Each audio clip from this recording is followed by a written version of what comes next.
Welcome to Political Paradigm. My guest is the chairman of the House Committee on Army, who now wants to be the governor of Adamawa State, Abdulrazak Namdas. Honorable, welcome to Political Paradigm. Thank you so much. Welcome. Yes. We're here to talk about your political ambition. You want to be governor, but let's set a background to this. I believe that not many know that you started off as a journalist. Yeah. So talk to us about the transition from journalism to politics. Yes, actually, I started my career as a journalist. I started with electronic media in 1995 with Adamawa Television. Later switched off to print media. I worked with Daily Times. I was their correspondent in Yola. I became secretary to the Nigerian Union of Journalists, state secretary. I was appointed the chief press secretary by Governor Boni Haruna.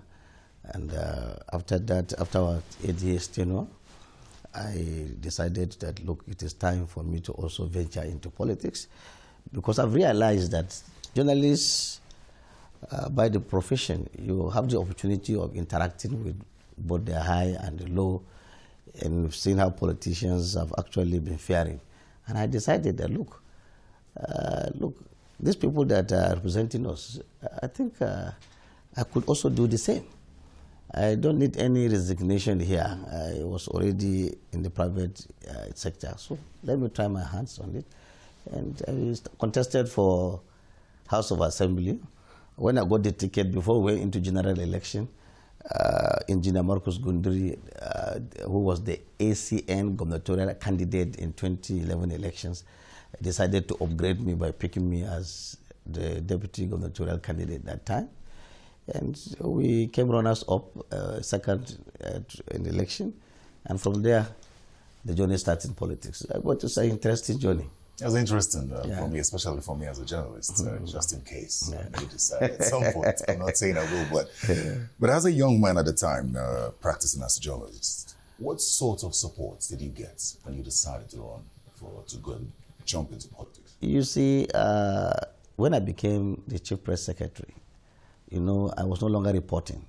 I was managing at the managerial level. So already I have a boss on ground. The governor was already my boss. And all the political appointees are also my associates. So you can see that we've been relating with them. Some of them, when they come to see the governor, they try to get across to us, is the governor around? This is the issues I have. And I begin to look at it. And when you run a state, you also have some crisis to manage.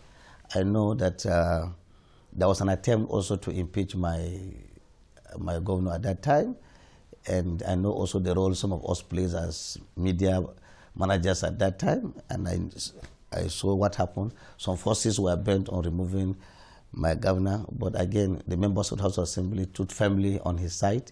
So after going through, I made a lot of friends, and when I look at the experience, I felt that, look, I think I should also join politics, because I would like to go back to journalism. First, let me embrace my new love, that is politics. So, and that was how I started talking to some of the friends that I've made well in office as chief press secretary, and they advised that it's good. And when I went back home, and I realized that I have the potentials, and all the people I quoted for consultations encouraged me to do that.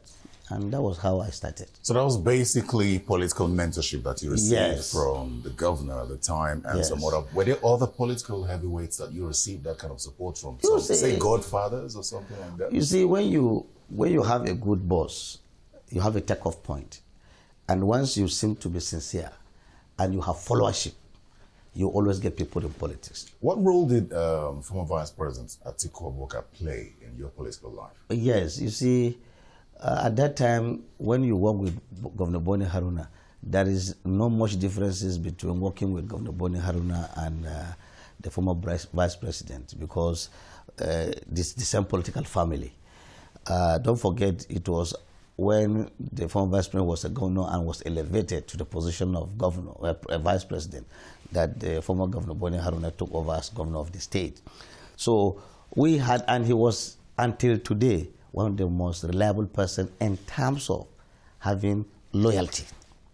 So at that time, in spite of all the challenges between the former vice president and the incumbent president at that time, you can remember he's already in the public space, Obasanjo at that time, issues. The former governor was actually with his boss. And at one point, after we left office, that was how former vice president appointed me as the director general of his campaign organization in the entire Northeast zone. So you can see we are still in the same political family. So I was the one we had what is called Atiku support group at that time. I was the director general, and we crisscrossed the entire Northeast zone. After that, when I said I wanted to be member House of Representatives, both camps, both the governor at that time, Murtala Nyako and Atiku, all of them agreed that I should be allowed to fly the ticket. So nobody contested with me. So I was unopposed. So you can see all these are developments that come with hope. Do you still share that relationship with the former vice president, despite the fact that you're now in different parties? Yes, right now I will say that when he's your boss, you still have to respect him. Politically, there are certain decisions that actually you have to take different, because once you are not in the same party, it's difficult because people can misconstrue that to even be anti-party activity. So, but in terms of talking to people, I can admit he's my boss. But practically, when we are doing practical politics, don't forget when he ran as the candidate of the PDP in the 2019 election, he ran under PDP. And I was in APC, and I represent him directly from the constituency. Yeah, exactly. You were quite excited that you won in his constituency. Yeah, so we still no bad blood because we work together. Great. Let's talk about your governorship ambition now. Why do you want to be governor for the Adamawa State? Yes, you see, having told you the kind of experience that I have, having served as chief press secretary, having control political machinery of the former vice president, and more importantly, the experience I have in the National Assembly, because there's a lot to learn in the National Assembly. I was a spokesperson of the House of Representatives in the 8th Assembly. Don't forget that all the crises that pass through, I've never had any serious matter with any individual, because professionally I am a journalist, and I know that whatever situation you find yourself, you know what to say. And this prepares you for leadership position. Nobody will get to take you off guard. I have met serious journalists like you people who will box you to a corner to ask some very serious questions that if you are not careful, anything you say can be used against the entire National Assembly. For me to have succeeded for 4 good years as spokesperson of the House and be able to get the image of that House.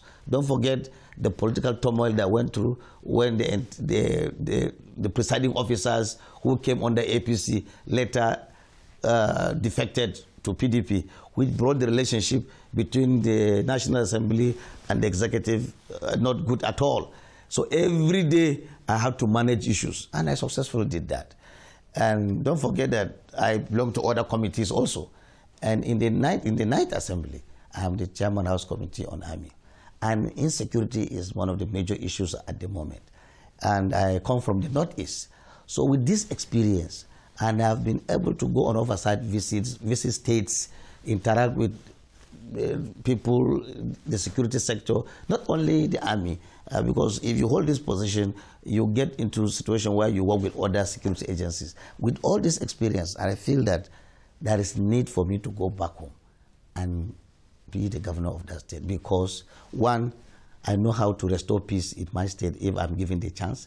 Before any economic development, you will require peace fast for you to have any viable activity. And I know that I will, with this experience, when I get as the chief executive of Adamawa State, there will be peace in that state by the special grace of God. And once you achieve that, other economic activities will roll. And Adamawa is an agrarian state. The former governor, Murtala Nyako, did so much in terms of agriculture. He tried to do more, but when he left office, people did not sustain that. I am thinking of sustaining it because he has skill acquisition centers. He practically makes sure that all states have this kind of centers that will teach our youths how to go to modern farming skills and what have you, that will be sustained. And I should do more. Look at education, which is key. Our youths who follow us on political rallies hardly take education serious these days. If you go to some schools in Adamawa, you will shed tears. Some boarding schools, you find out that the children are staying without doors. I can tell you, you go to one of my constituency in Jada, I was one of the secondary school, I almost shed tears. Now, we have to work hard. If you come from the northeast, the Boko Haram, all these insurgents, try to brainwash our children into believing that if you do this, you go to heaven. So you need to educate these children very well so that nobody brainwashes you tomorrow to take things that ordinarily is not true. So I will do education, which is key to me, and other sectors will follow. How would you address the cholera outbreak in your state, which recently killed about 55 people? Yes, I think from onset, you see, the primary health care is one area that we should take very seriously. Primary health care is found in all the localities within. You don't concentrate in just secondary health, address secondary health matters, let's say only in the cities. I remember, as a member of House of Representatives, I was able to attract a level 2 primary health care, about close to 50 beds hospital in one of my constituencies. And these are places that sometimes they don't have clean water. These are places that they don't have good road.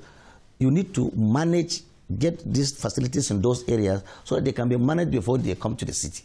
So attention should be paid to our primary health care. Attention should be paid to making sure that we get doctors in our state hospitals. You understand? Encourage our children to go into some of these schools. Today, if you go to most of the states, people are still looking for nurses and midwives. They are limited. Today you have nurse, you can get job. We don't have all this. So there must be attention, focus on healthcare too. And that will not only be meant for only cholera alone. But cholera is one of the major issues that ravages the community. But that should not be the only. So I think I will get some professionals that can man some of these areas, can give you the better advice so that you can be able to get out of the challenge that we have at the moment. Let's delve deeper into politics now. Your state has a PDP governor sitting, and you boast that you won in the constituency of the former Vice President Atiku, who is also PDP, who to a large extent has influenced politics in Adamawa State. Now, in the recently concluded local government elections, PDP won all 21 seats available. Bearing that in mind, what does that tell you of the 2023 governorship election? I think as a journalist, and I can tell you, don't rely on local government elections and one of the indices you can put in place to decide how popular a political party is. It is unfortunate that if you are a governor under a platform of party KKK, once there's a local government election, that party takes the entire thing. If you are on the party QQQ, it takes everything. It's just unfortunate because it is more of an appointment than an election, because the governor decides who becomes the chairman. And I will tell you one unfortunate thing that happened in my state. The PDP keep making statements in my state that there's no opposition, they have overrun APC, those statements are there. So I expected that in the last concluded local government election, they will do free and fair election, because if you have the strength, you don't have to bother anybody. Unfortunately, even in my local government, I was even out of the country. We won a councillorship. They refused to swear in the councillorship. If I was even there, I don't know, they may not have won even one councillor. But I was even there. They won. But they refused. They've refused to swear in a lot of people that won election under APC. And they could not take voting materials to some local governments. In fact, there's a video trending, how I wish I should give you to watch it. In Lamu, the local government, the state officials came with ballot paper sensitive materials and left them in a primary school. There was no police. There was no officials. In fact, it was the APC that was trying to take custody and begin to look at the safety of those sensitive materials. But meanwhile, they had a meeting in somewhere, they were writing the results. So I want to plead with you. Nigerians know it much, but that's why by constitutional amendment, some of us wanted INEC to conduct local government elections rather than asking state INEC to conduct elections, because it's just like sharing a booty after war. You get people just share it and put away. So APC is in charge of Adamawa State. The governor, you can go and check records. One is election through a rerun. You understand? If PDP is that strong on ground in Adamawa, at first go, they should have gone. But that was APC. That was him kicking out the APC. That is what I'm telling you. An incumbent government. And I'm trying to explain to you what happened. We had our own elections, our primary elections, which created a crisis situation. Some aspirants, some particular aspirants felt aggrieved that they were not given fair treatment, that Bindo did not win the election free and square. I was on the side of Bindo, and then some of these things said no. So when they lost out at the primaries, they vote and they stood by their votes. Look, we are not going to vote for Bindo. So it was an anti-party. It was APC that brought PDP in government. They know, even the PDP know. So our people, out of anger, decided to donate their votes to PDP. And then that was how PDP came. That was why it was more of APC. But that was why, now that I've decided to run, I am the only candidate aspirant. Go and check the records. I have visited all those that are contesting with me at the moment. There's no candidate I have not been to his house. We have not talked. I try to preach, look, it doesn't pay to do anti-party. If you come at the dying minute and out of anger, you do anti-party and the other person wins, he will not give you a commissionership slot, because when they come to share the booty, they will tell you, look, this one is APC, it's not PDP. And that's what happened to our members. After helping the governor to become a governor, even councillorship, they lobbied, they couldn't get. Now all of us have learned these lessons. All of us learned these lessons. So I can tell you, if I get the ticket, just mark my words, by 12 o'clock you'll be congratulating me as the governor. When do you get that ticket though? Because you just mentioned former Governor Umar Jibrila Bindo, and he's thrown his hat in the ring to contest. I'm sure you're aware that he's declared. You have a good relationship with him, and he's going to be running on the platform of the APC. Yes. How will that not affect your relationship? No, it's not affecting our relationship. Before I came out to contest, I went to his house. That was before he declared? Before he declared. But that's the right thing to do, so that you don't take your colleague, your associate by surprise. It will not be fair. In politics, you will not be talking to ourselves. So I met him in his house. I said, look, my boss, you are contesting. Of course, we are associates. I didn't work under him. I was a member of the House of Representatives. I was his appointee. But because he was my governor and he was in the Senate before me, I have to give him the respect as my boss. But I didn't work under him. He didn't appoint me for anything. But because we belong to the same camp and we work together. So I now told him, look, the factors that make you win election yesterday may not be the same factors that will make you win election today.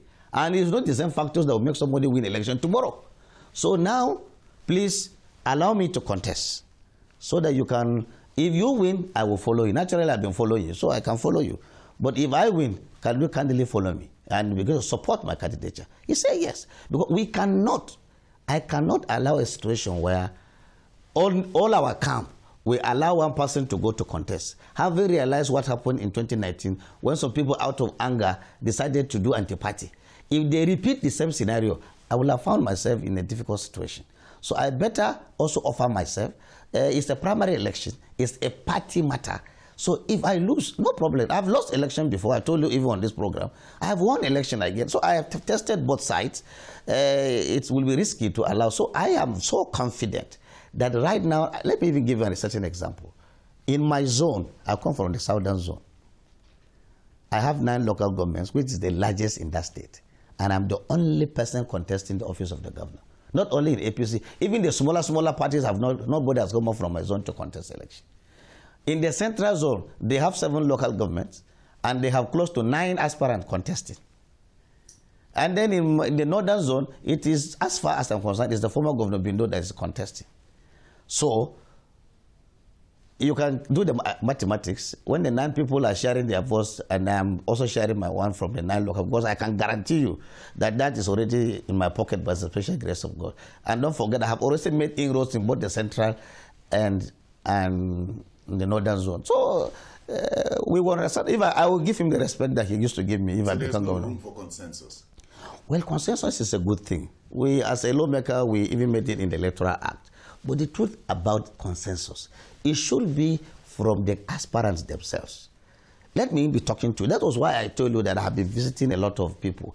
If you are not talking to yourselves, how can you get to consensus? What is wrong is for one powerful individual from Abuja who has decided to mark somebody he likes as his candidate and then begin to force you people and begin to call you a boss here, take you to Mr. X and Y, to coerce you into submitting to that person for you to step down for him, even when he's not winning the election back home. They force you in Abuja to submit and agree, and that this is a consensus candidate. Inside your mind, it is not what you want. This is not consensus. Let elders in my party say, okay, gentlemen, how many of you are contesting? You are 13, you are 12. Okay, can you sit inside this room, agree to yourself, and reduce the number, or come with one candidate? This is good issue. But for somebody to begin to coerce us, because what we want, my brother, is that if you are in the opposition, you are looking for a candidate that will beat the incumbent, not the issue of flying a ticket. I told them, except somebody who is looking for a ticket to watch cinema, or you are looking for a ticket to watch football, but you are looking for a ticket to enter government house, then you must come with a popular candidate. But then I ask this question, which of you is the popular candidate? For example, this is a former governor who probably still has political structures in place. You've only been a member of the House of Representatives. I was a deputy governorship candidate. I have a structure. The ACN structure is a structure throughout the state. You didn't win that election. My point is, yes, he probably still has political structure. And if you talk about popularity and structure that could win an election, what chances do you stand against someone like that? I don't want you to box me to be talking about my boss, but let me give you a scenario. If somebody is already on seat as a governor and lost an election, and you are still talking about him winning again in a forthcoming election. But even you said that that election was narrowly won. Yes, I told you because of disagreement. Because of disagreement. So put all that aside. If the APC comes together, put its house in order. Yes. Will the situation, will the outcome still be the same? I've told you that by 12 o'clock we are already in government house, and you are still doubting the story. I'm not supposed to doubt the story. Your confidence is very much admired. Yes, I'm telling you. Many would wonder why you would want to still go through with this. It's commendable that a younger person would want to go. However, some have also questioned the relationship which you share with former Governor Bindo. He is a nice person. Let me tell you, when it comes to power, you don't donate power now. I can contest against my best friend. It's an issue of indices that will show that I'm winning an election. The only thing is the maturity that we don't fight. We don't say bad words against ourselves. This is the maturity. But to contest for office, nobody takes, you don't get power on the platter of your gold. You have to fight for it. For 2 occasions that I have contested House of Representatives, I have won. It was not given to me free of charge. I did not sit down to say, because this is my friend and I got it. No. So in 2015, I worked for him. In 2019, I really worked for him. But this time around, I want to be governor. Would you step? It is not for me to start to look at the face of somebody and say, I should be coming down when I want to be governor. No chances of you stepping down for not him. at all, for now. Absolutely. Very well then. So the APC was kicked out in 2019 by the PDP, even though you questioned the circumstances surrounding that. I didn't question it. You have reported it before now. But you said that it was just a narrow win based on the... It was very narrow. Can you add very so that people should know? It was a 3,000 or 300, 30,000 votes. So. Kicking out an incumbent governor is not easy in Nigeria. So many would say that perhaps the people of Adamawa State were tired of the APC, and that's why they picked the PDP. No, it was our internal problems. that brought the PDP. But you're ignoring the votes. We're talking about 300 and something thousand votes. I told you the vote difference is about I think it's about either 300 or 30,000. I didn't get the money. About 30,000, yes. Yes, about 30,000. So you can imagine that if you win an election with the 30,000 votes, are you supposed to be celebrating? Yes, in the next election. Because once things are done properly, one unit alone can put off that number. You should not be sleeping well. You should know that. And anytime you win an election through a rerun, no matter how, you have sweated it out. But that's just the truth. We cannot rule out the influence of former Vice President Atiku Abubakar. Yeah. From our state. I agree. On the PDP. Yes, I agree that the former Vice President is a very big political figure. Nobody doubts that. And he has the influence. Nobody doubts that. But what I'm saying is that APC, when we came out as APC, we dislodged PDP because we were tired of PDP. We dislodged PDP. That was why we came into government. Now, after that, why not for our internal issues? Who will be talking about PDP again? The Vice President wants to be president, and he is working for his presidency. You understand the point? We want to take over the state. What's your assessment of Adamawa State under the current PDP government the past 3 years? You are boxing me to a corner to be rating the PDP's government, but if they did well, I shouldn't be worried about contesting. So what did they do wrong? A lot. I've just mentioned to you, even just mere local government elections, there's no sincerity or purpose. In terms of governance. And what do you want to correct? That was what I told you. You see, the PDP government in the state are only interested in what happens in the city. They forgot that they even got the bulk of the votes from the villages and the local government levels.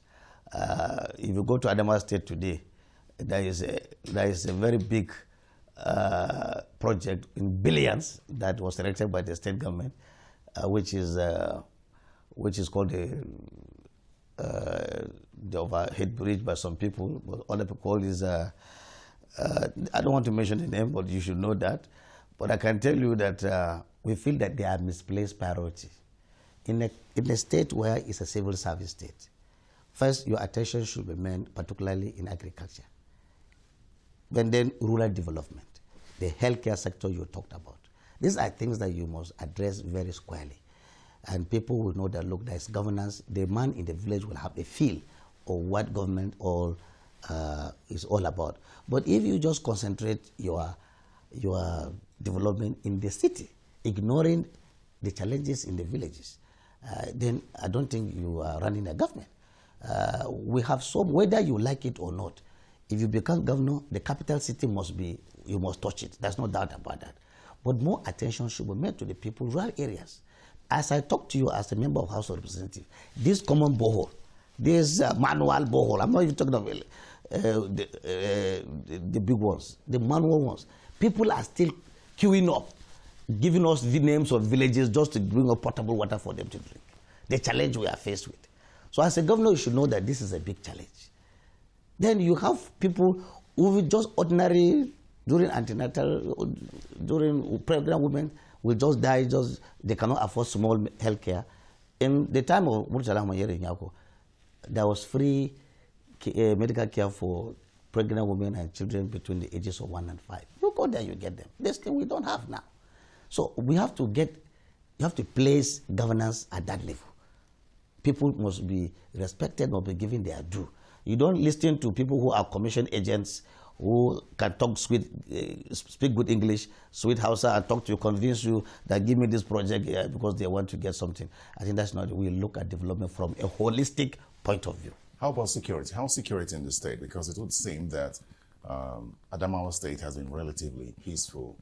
Do you give the governor credit for that? Well, I wouldn't say he has not done much because I have seen some pockets of vehicles he has donated to the security agencies. And on that, I will say that the issue of insecurity has reduced. Whether we like it or not, sometimes you have to give credit to people if you have done something. In the area of security, I wouldn't say he has not done much. He has tried his best. But if I'm the one on that seat, I will have done more than what he has done because he will have known the issues. But, you know, what they only know is to give vehicles. If you buy vehicles, politicians want to buy vehicles and donate to security agencies so that media men can always, they will line the vehicles, record, and they show that, you have spent so much money. That is what they know about security, combating insecurity. But the man inside, I know what I must not even say out. As for security issues, I know what I can discuss with the security chiefs in my state that will solve some of these problems. It's not just about vehicles. There are certain things that are as far beyond vehicles. But I think what they know is donating vehicles and as contribution. And generally, they just want to be seen and to be praised.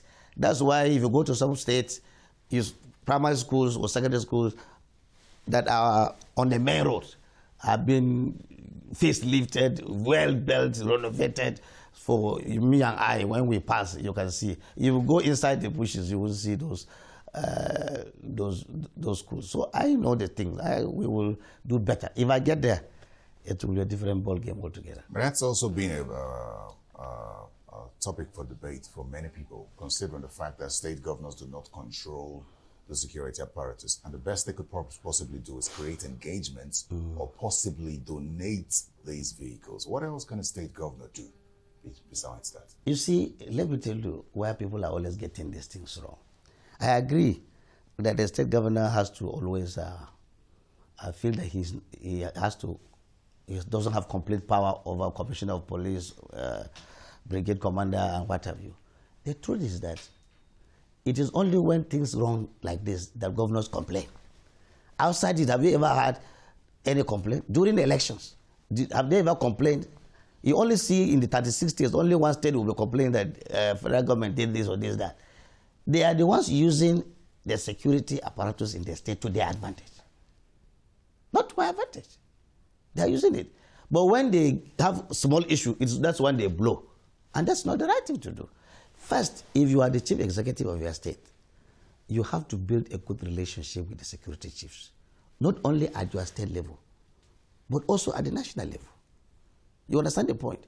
And then today, if you allow state police, I love state police. I was in Germany. When I went to Germany, I visited their foreign office. I went to the police headquarters. I realized that if you go to Germany as I speak today, they don't have even immigration. What they have is federal police and state police. The federal police takes care of the airports, takes care of the border area. Then the rest is the state police. But here, the state police, what the governors want is to take charge of the state police and use it against opposition. I want to be governor. If I get that opportunity, I won't do what people are thinking about. You understand? Because I know whether you like it or not, the Constitution gives you power to be in office for 8 years. And therefore, you will leave that office one day. What do you think you are using against people? Somebody will use it against you. And I tell you, as lawmakers, I always say it to my colleagues, and they agree. If you want to make law, don't make law to your advantage at the moment. Because you too, you are time bound. By the time you leave office, and then you will be victim of the same law you actually passed. So we have to be very fair. You have to be professional in your job. You have to know that things must come from natural. You generate it and then put experts in there and begin to analyze. So myself, the governors have an opportunity because they control the state executives, the chief executive as I talk. It's only when it comes to certain issues when federal government insists on one or thing, they blow hot. But there's nothing wrong for you to keep relationship with school. But by constitutional amendment, I support state police. Personally, I support state police. Let's donate it to them. Let's see what they can do. Great. Honorable Namdas, your track record is very important to determine whether or not you deserve a seat in Adamawa, in the highest office of Adamawa State. You've been a member of the House of Representatives for 2 terms now. You're rounding off your 2nd term. And I'd like to know, first off, what impact has your time as a member of the House of Representatives had on your people, on your constituency which you represent? You see, let me tell you something about the National Assembly or the legislature generally. In Nigeria, whether you have 1,000 bills that are signed by the president, if that is the credentials you want to parade to your constituency to come back, you should better dig your grave before you get there, because they will bury you either alive or half alive, because that is not what they want to know. What they want to know is what have you attracted for them in the constituency. And I will just mention one, because for me as a ranking member, if I have to sit down here and count primary health care, schools, and a lot of water projects that have brought in place, we will stay long. But let me just mention just one.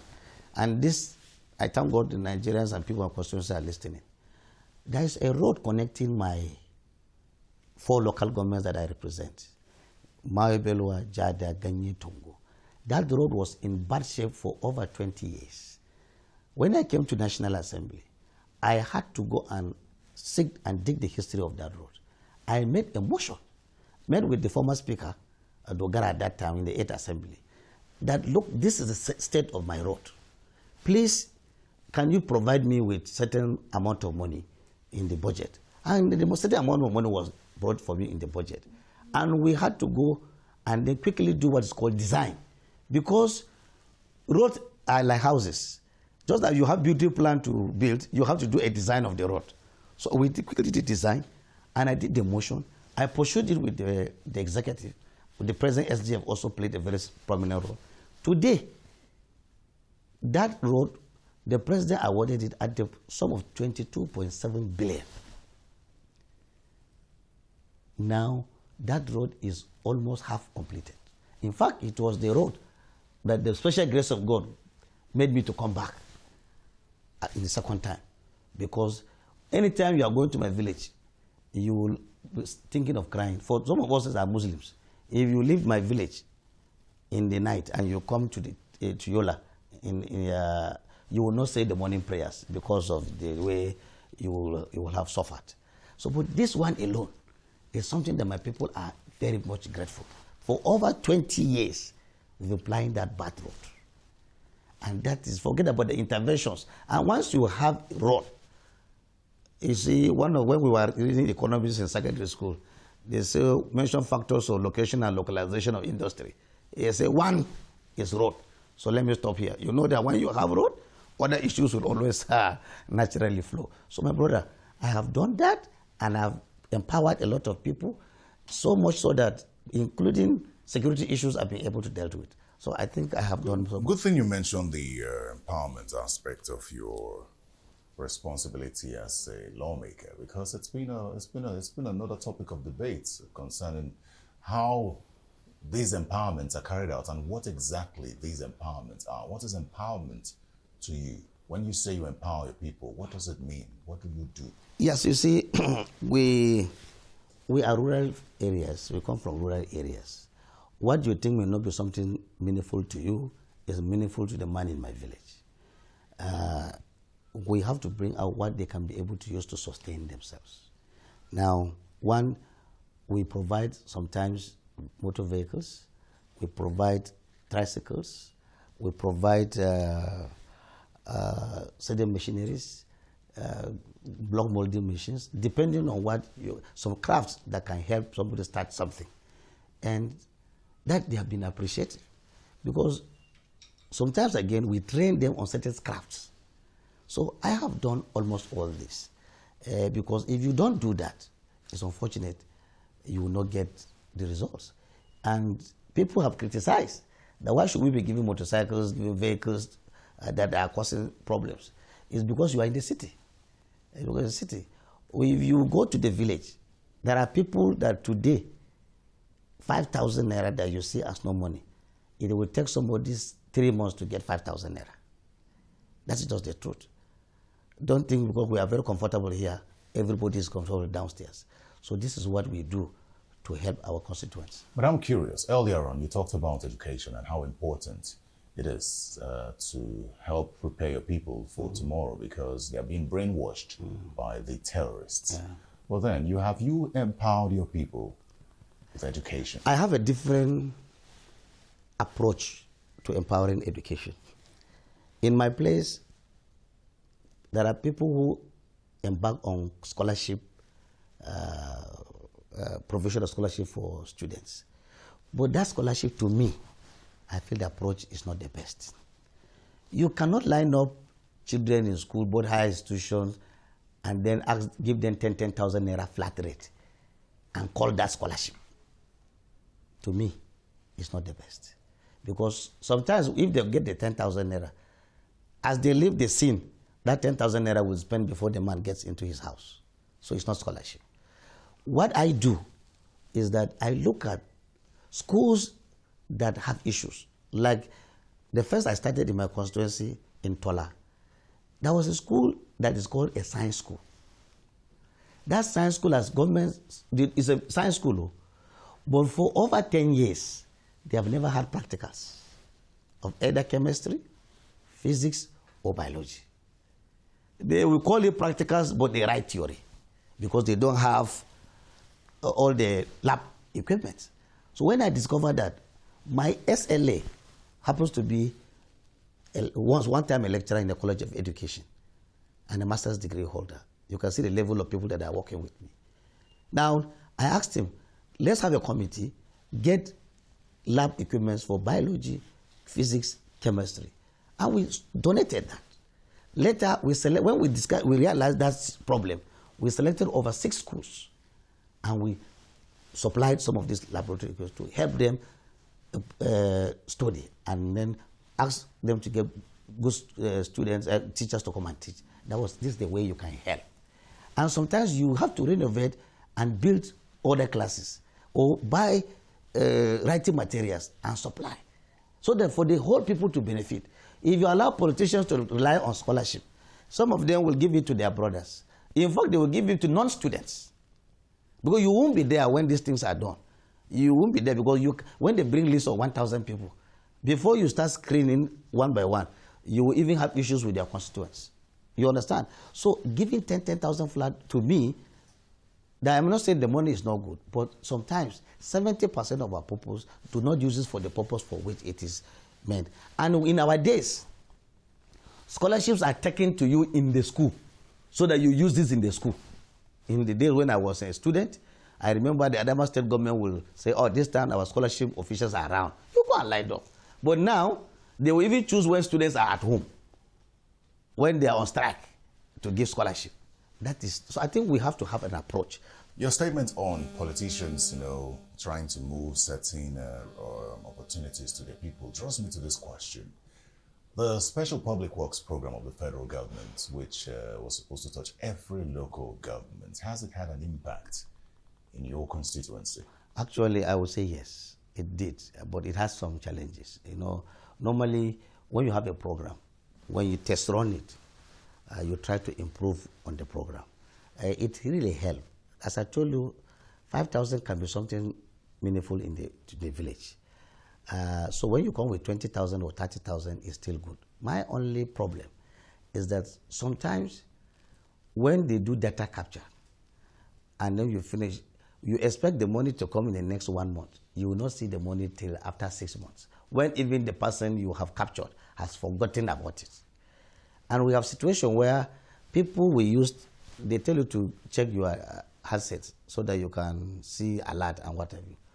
In the village, a man that will have this handset, the handset does not last more than 1 month in their hands.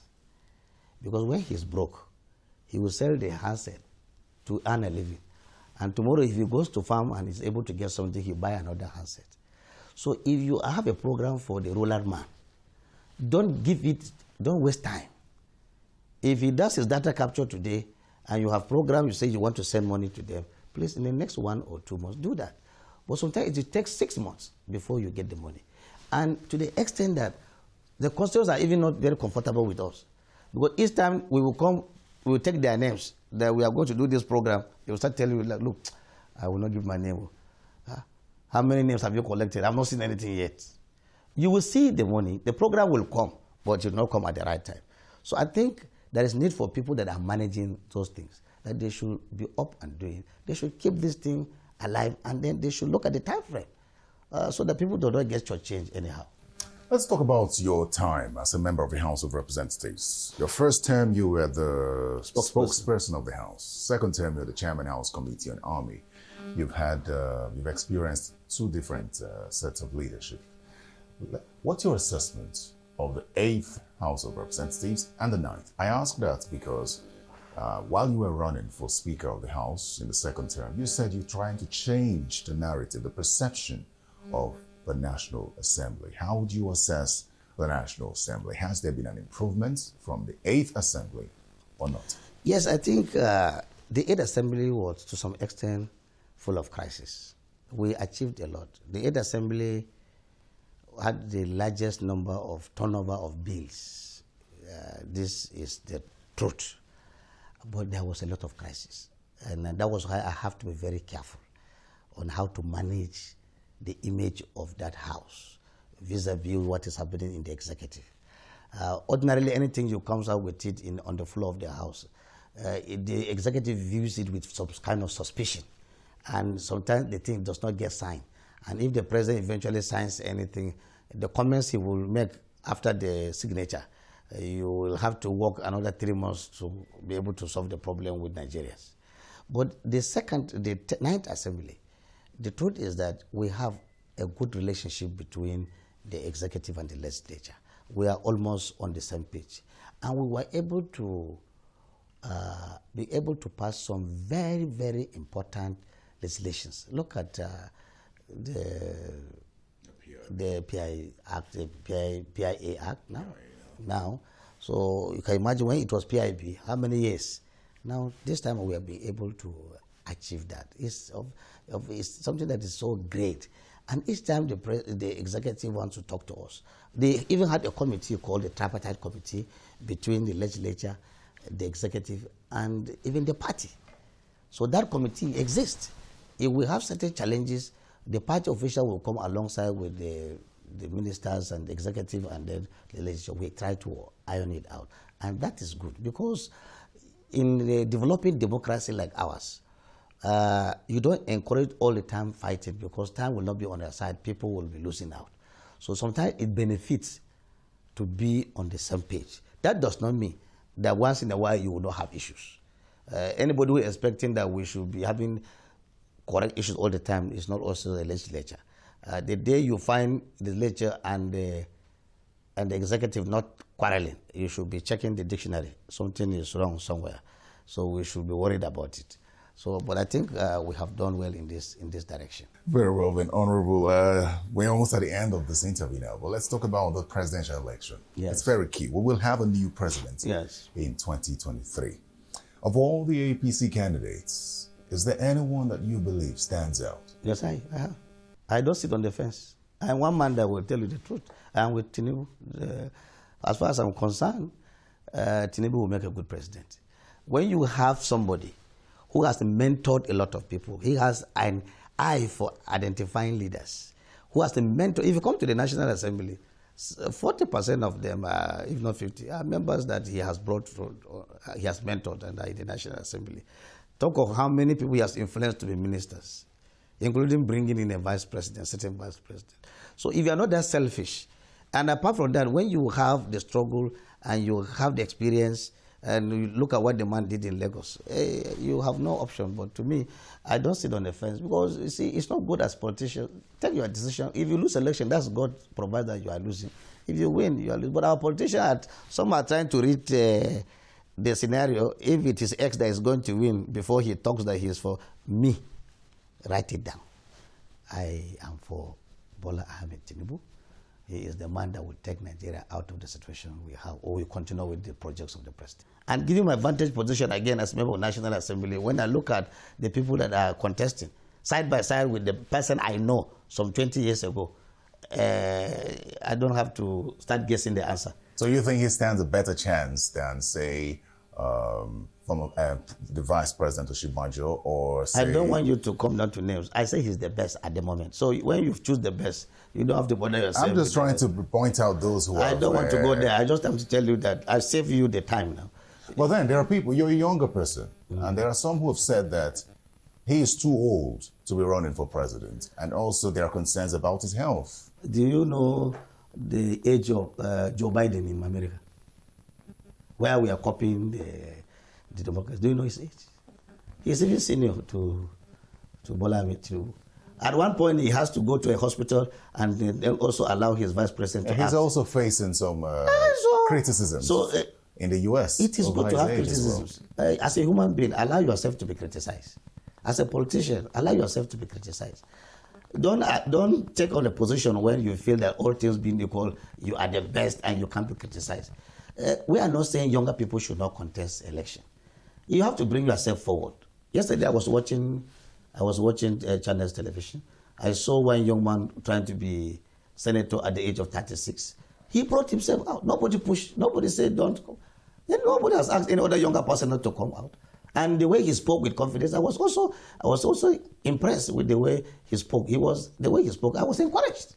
So allow young men to come, but let us not sit down and say this one is old. Sometimes the old also help. But within the APC, while it seems that power would be shifting to the South, there are still concerns as to what part of the South it would shift to. Many still believe that it should go to the Southeast. And that's one of the reasons why you find a lot of people from the Southeast declaring to run for president now. It is their right to run. There's nothing wrong in that. So you don't care but what we are saying where is it that goes to? We want, as politicians, the ultimate goal is to win an election. That's the ultimate goal. You don't follow sentiments. You don't say, in my state, that's what is happening right now as I speak. The central zone in my state have never produced a governor. They have the best people, they have the best candidates, they have everything, they have the resources, they have the contacts, but they have never produced from 1999 till date. They have never produced. So there is the agitation in my state that, look, the power should come to the center. But we are of the argument that, look, if you are in opposition, that does not hold. Even if you are going to get the best candidate from the local government of the governor and can beat the governor, so be it. The ultimate end is to get to power. It's not for us to look how handsome you are, how big your pocket is, because at the end of the day, they will defeat us before 10 o'clock. So the same thing at the national level. It's not just about Southeast. If you have a Southeast candidate that is good and is sellable and is better than the people I think, why not? But let us not sit down and be thinking that we will get it on a platter of gold. It doesn't work like that. I am a young man, as you said now. I don't want to leave office. Before I should take the challenge to say, I want to leave House of Reps and go to governorship, I know what I'm going to do. I know the chances before taking that step. So you think your chances are high? You are always asking the second time, why are you doubting? Why are you doubting? You should. I know what I'm doing. You know, we've had lawmakers who've taken the same route and never returned. So that's why I'm asking how confident you are. Yes, let me tell you, apart from the fact that I'm confident, when you're into politics or whatever you are doing, don't do 50-50. This is not, you're not doing cesarean section to be sure whether the child will survive or the mother will survive. It's not about cesarean section. You are talking about governance. You should have confidence. The people are following me around. Some people want to be senator and they want my camp. Some people want to be House of Representatives. They are also following me around. All of them, our interests are together. And because they know how serious I am. But by the time that you are thinking of, let me be governor, meanwhile I will buy the form of House of Representatives in case I lose governorship. You are not a serious person. You're not a serious person. You should believe that losing the election is part of the job. You should believe that winning the election is part of the job. As far as I'm concerned, I am going to make a good governor. As I am concerned, I will defeat the incumbent. Whatever you say, if you doubt it, that is your business, because me, I'm going into office, so we will meet when we meet. I'm not doubting you, I'm just asking relevant questions. No, I'm not talking about you, people who are Okay, doubting. great. Just before we go, Honorable, I'd like to know, 2023 is going to be different. We've heard that a million times. Yeah. And every time I sit with anyone to discuss politics from now till 2023, I like to ask this question. As we head towards 2023, what do you see that will happen differently? Yes, what I see is that people will be, there's fear that the politics may not be normal, but it will come to pass by the grace of God. It will come to pass. Because we too, we are Nigerians. It does not pay for you to create a crisis situation. Already we have too many on our hands. If you add another crisis, we are going to be in trouble. So why can't we put our heads together and come up with the best, and then this country remains one? That is very important. So I can tell you that with all these stories we hear, even the issue of consensus or no consensus, we are politicians. When people were thinking that even our national convention was not going to hold, or even when it holds, is going to end up in chaos. How can you put millions of people in one place and you expect that there will be no people, somebody who is not aggrieved?